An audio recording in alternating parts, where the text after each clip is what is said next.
Sanhua, at first glance, might seem cold or unapproachable, but once you get a feel of her kit and all of its insane benefits, you won't be able to get enough of this sub-DPS. She's the best in the game when it comes to a variety of different mechanics and buffs, and she does it all while being a 4-star character. The only catch is that, well, you can't realize any of these benefits without playing her properly. With that, welcome back to another episode in my new series, where I'll be raising underused or off-meta characters to the max level, or close to it at the very least, to see whether or not they're worth your investment, be it your materials or your pulls. While Sanhua is widely considered a powerful character, she's mainly an amazing sub-DPS for many of the free options on the roster, without a real premium team to shine in. That'll likely change in the near future. Sanhua, with her baseline kit, provides an incredible amount of burst damage and an absurd amount of concerto energy generation. Her Forte circuit is what makes it all happen. She activates this ability by holding down her basic attack button, causing a marker to move up and down across her Forte circuit. Releasing this ability when the marker hovers over an active part of her circuit will trigger a detonation, dealing a sizable amount of additional damage and regenerating a small amount of concerto. Sanhua can increase the size of her Forte circuit by pretty much using any of her abilities, like the 5th hit of her basic attack, her intro skill, resonance skill, or liberation. When using any ability aside from her basic attack, Sanhua also generates ice creations that will explode when triggering a detonation, with additional concerto energy for each structure detonated, and a max of 2 for a total of 45 concerto energy, all from using a single heavy attack.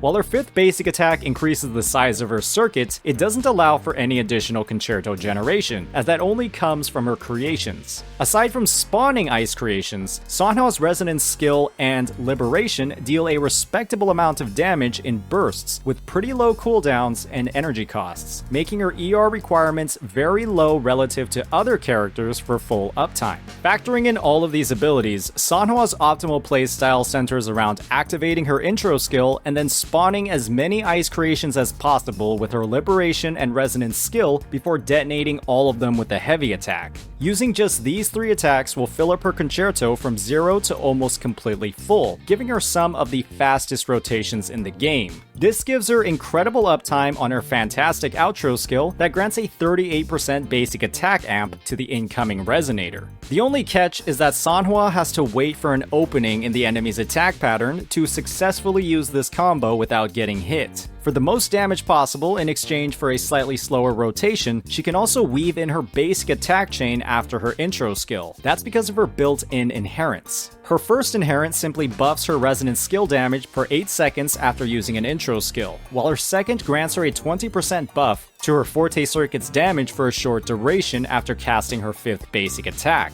These are nice bonuses, especially for Sanhua's personal damage, but the second isn't necessary at all for clearing content, especially if you find that activating it is delaying your team's overall rotations. Her Ascension stats are also typical for a 4-star, with boosts to her Glacio attribute damage and buffs to attack, lacking the powerful critical stats we typically see on 5-star characters. When building Sanhua, you want to prioritize her Forte circuit, her Resonance Liberation, and then her Resonance skill. Her basic attack can be heavily invested in as well if you're consistently activating her second inherent, but it can be kept lower if you're not using it often, along with her intro skill if you're trying to save resources without sacrificing too much performance. For her weapons, Sanhua has some fantastic options. For the 4-stars, the new Endless Collapse will be her best choice, as its high base attack and built-in energy regen on casting a skill gives her additional uptime on her liberation without sacrificing much damage at all. Other 4-star options like Commando of Conviction and Lunar Cutter will also get the job done, and will outperform Endless Collapse if you've got enough copies.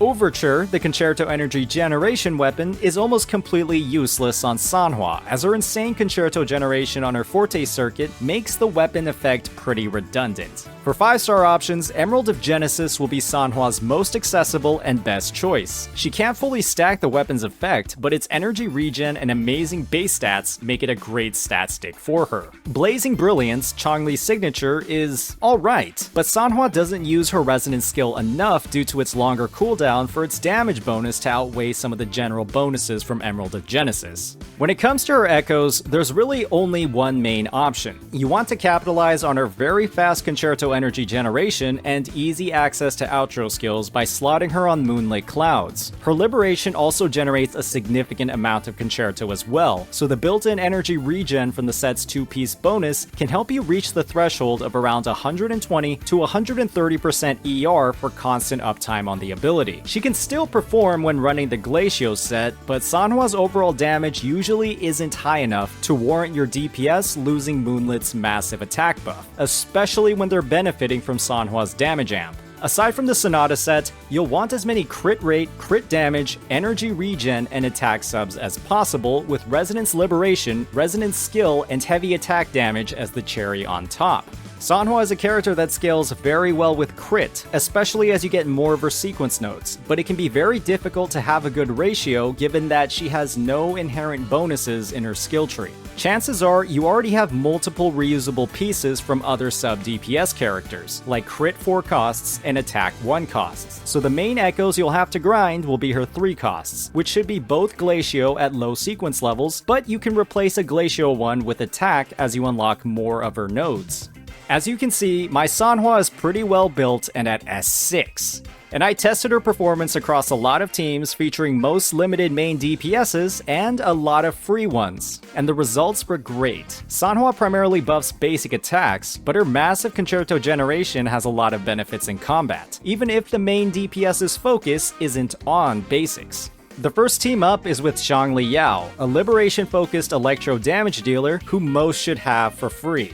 This composition follows a typical hypercarry rotation where you cycle through your support, sub-DPS, and then finally your main DPS to stack as many buffs as possible on a single character. Sanhua's very fast concerto generation and low field time requirements make this team one of the easiest to play in the game, as long as you can time Sanhua's detonations. If using Void Thunder on Changli, Sanhua provides a perfect opportunity to swap onto Changli to trigger the set's bonuses and Echo skill before topping off her concerto gauge by swapping back to her. Changli does a fair amount of damage across his basic attacks in a hypercarry setup, as he never leaves the field until his 3 hypercubes are used. That means he's using his basic attack chain to trigger at least one of them. You can delay a hypercube to get off more basic attacks with the long duration of Zhongli's liberation, but the timing to get all of his hypercubes during Sanhua's outro duration is a little tight. This team is like a slightly weaker version of Yinlin that rotates a lot faster. I highly recommend you give it a try. The next DPS up is another free one that everyone is guaranteed to own, Havoc Rover. This comp follows an identical setup and rotation to the Xiangli teams, with the only difference being that Rover doesn't need as much setup with their Echo skill. Rover gains a 20% Havoc damage bonus upon activating their Forte circuit, so sometimes you want to delay their highly damaging liberation until it's ready to go. You can feed Rover intro skills to generate this circuit faster, and Sanhua doesn't lose out on much aside from a small amount of concerto, as their liberation and skill will maximize her Forte circuit's area. Other than that, this team is just the definition of Oonga Boonga left clicking. Not much you want to do other than cast a resonance skill on Rover to recover their Forte circuit or use their liberation. This team will become unimaginably more powerful once more of Rover's sequence nodes are available, with bonuses like built-in Havoc resistance reduction, buffs to their 5th basic attack in their enhanced state, and a whopping 25% crit boost in that state as well. This team unfortunately kind of sucks to gear unless you have multiple copies of Emerald of Genesis or Changli's signature. Our third DPS is another affordable one, the best standard in the game, Encore. This team has pretty much the same exact playstyle as Xiangli Yao, down to the quick swaps to activate her set bonuses and Echo skill before beginning her rotation with her liberation. You'll want to spam Encore's skill as often as possible, as Encore's attack chains line up perfectly with its cooldown. The only tricky part about this team is activating Encore's Forte circuit before her liberation times out to get its buffed version rather than her standard one. There's no need to time Sanhua's outro skill with her Forte circuit's explosion, as the ability deals entirely resonance liberation damage and won't get any benefits from her buffs. This team is diabolically good, while also being one of the cheapest in the game, and only gets better with Shorekeeper. Our fourth DPS might surprise you. It's another sword user, Changli. This is an attempt to make Changli a hyper carry, even if her kit isn't made for it. You'll follow the same rotations as other teams, with the main drawback being Changli's lack of direct damage on her outro skill. Since Changli has to use basics to build true sight while her resonant skills are on cooldown, Sanhua's outro buff has plenty of use in this comp. However, Changli does lack in sustained damage compared to other main DPSs, and Sanhua doesn't amplify her main sources of damage across her skills and liberations. This team has a lot of synergy with Shorekeeper specifically, as Changli can target Shorekeeper with her outro buff to resonance liberation damage and increase the damage of Shorekeeper's enhanced intro. Overall, this team is okay, but both of these sword users have much better comps. However, if you want to hypercarry Changli, this is one of the best teams to do it. Now that we've taken a look at some of her teams, it's time to talk about her overall value and power. Sanhua's main strength is her incredible buffing, incredibly low field time, and incredible bursts of concerto energy. She's in the competition for the lowest field time in the game, if not the lowest. And in her current state, she's the staple holding some of the strongest budget teams in the game together, allowing characters like Encore and Havoc Rover to perform amazingly in endgame content. However, her specific buffs to basic attack means that she doesn't have a best-in-slot home with any of the limited DPSs on the roster. However, her fantastic personal damage makes her reliable in almost any situation. That personal damage and her buffing ability improve dramatically as you acquire more and more of her sequence nodes. Her S1 grants her a 15% crit rate boost after completing her 5th basic attack, stacking very well with her inherent buff. Her S2 is mainly quality of life, granting her a stamina reduction on her detonation and interruption resistance for 10 seconds after casting a resonance skill, making her detonations much easier to use in combat. Her S3 gives her a huge damage bonus when targets are below 70% health, while her S4 reduces her ER requirements even further, making rotations very accessible just with Moonlit Cloud's 2-piece buff and the regen from Emerald of Genesis, making her effective ER from substats close to 0 with those two equipped. Her S5 massively increases the damage on her Ice Creations crits, and also causes them to detonate at the end of their duration, making her field time requirements even lower than normal.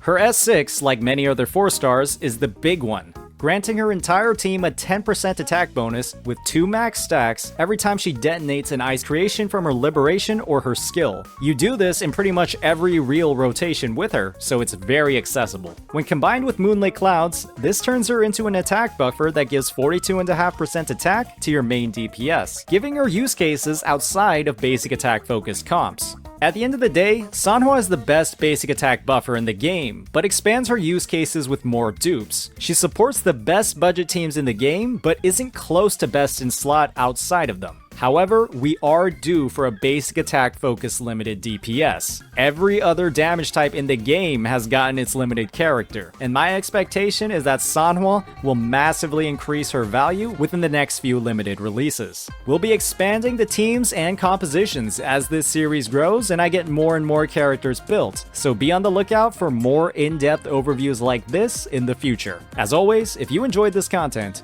please hit that like and subscribe button. Peace out.